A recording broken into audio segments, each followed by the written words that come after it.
Iran ने Israel पर drone और मिसाइलें दागकर साबित कर दिया है उसने सुपर पावर अमेरिका के जिगरी इजराइल को कोरी धमकी दी थी। ईरान ने शनिवार देर रात इजरायली क्षेत्र पर अपना पहला सीधा हमला किया। ईरान ने इजराइल पर मिसाइलें दागी, इससे बड़े पैमाने पर तनाव बढ़ने का खतरा पैदा हो गया है। मीडिया रिपोर्ट्स के मुताबिक इजराइल में देर रात अचानक सायरन बजने लगे और फिर भारी गड़गड़ाहट और धमाकों की आवाज सुनी गई।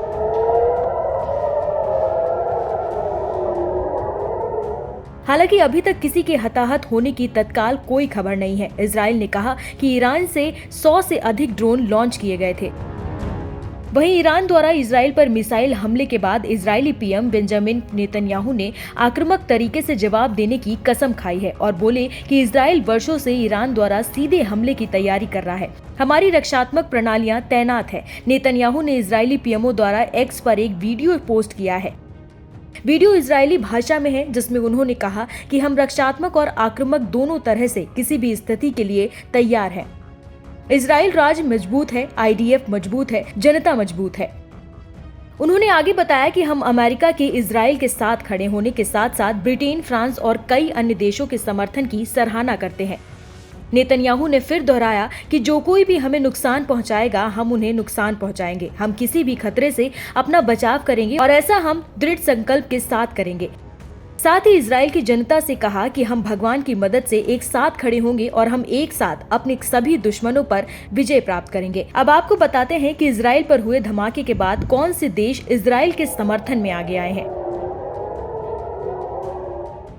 ईरान ने शनिवार रात को इजराइल पर बड़े पैमाने पर हमले किए। कई देशों ने ईरान की निंदा करते हुए इजराइल को अपना समर्थन देने की बात कही है। वहीं कुछ ऐसे भी देश हैं जिन्होंने इस हमले में ईरान का पक्ष लिया है। ईरान के हमले ने साफ कर दिया है कि कौन कौन देश किसके साथ खड़े हैं। रिपोर्ट्स के मुताबिक इजराइल पर 100 से ज्यादा ड्रोन और दर्जन भर मिसाइलें छोड़ी गईं। इजरायली सेना ने दावा किया है कि क्रूज मिसाइलों और ड्रोनों को इजरायली एयर स्पेस के बाहर ही गिरा दिया गया। दोनों देशों के बीच काफी समय से प्रॉक्सी लड़ाई चल रही थी, लेकिन ये पहली बार है जब सीधे तौर पर ये आमने सामने आ गए हैं। 1 अप्रैल को सीरिया में ईरानी दूतावास पर हुए हमले के बाद ईरान इजराइल के बीच युद्ध शुरू हो गया है। ईरान का आरोप है कि हमले के पीछे इजराइल था। इजराइल ने इस हमले की ना ही पुष्टि की है और ना ही इसे खारिज किया है।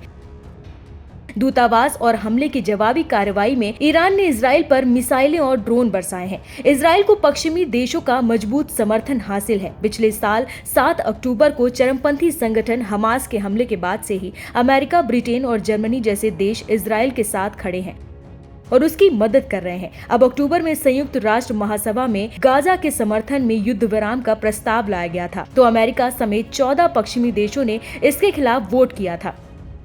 अमेरिका इजराइल का सबसे बड़ा समर्थक बनकर उभरा है। साल 1948 में इजराइल को मान्यता देने वाले पहले देशों में से एक अमेरिका ही था। हालिया हमले में इजराइल के साथ साथ अमेरिका ने भी ईरान के ड्रोन को मार गिराया है। आर्थिक रूप से भी अमेरिका इजराइल को मदद मुहैया कराता रहा है। यूरोपीय देशों में इजराइल को फ्रांस का मजबूत समर्थन हासिल है। हमास के हमले के बाद अमेरिकी राष्ट्रपति जो बाइडेन के अलावा फ्रांसीसी राष्ट्रपति इमैनुअल मैक्रो भी इजराइल पहुंचे थे। मैक्रो ने ये तक कहा था कि ये लड़ाई सिर्फ इजराइल की नहीं बल्कि पूरे यूरोप, अमेरिका और मध्य पूर्व के भविष्य की है।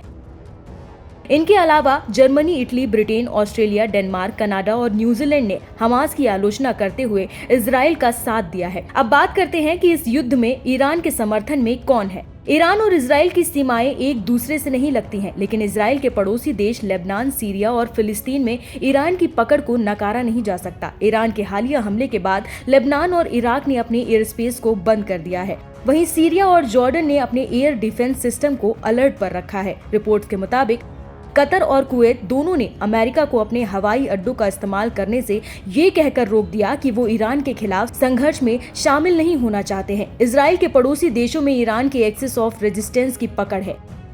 एक्सिस ऑफ रेजिस्टेंस कई सारे घोषित आतंकी समूह को एक अनौपचारिक गठबंधन है जिससे ईरान से मदद मिलती है। इनका network Yemen, Syria, Lebanon, Gaza और इराक तक फैला हुआ है।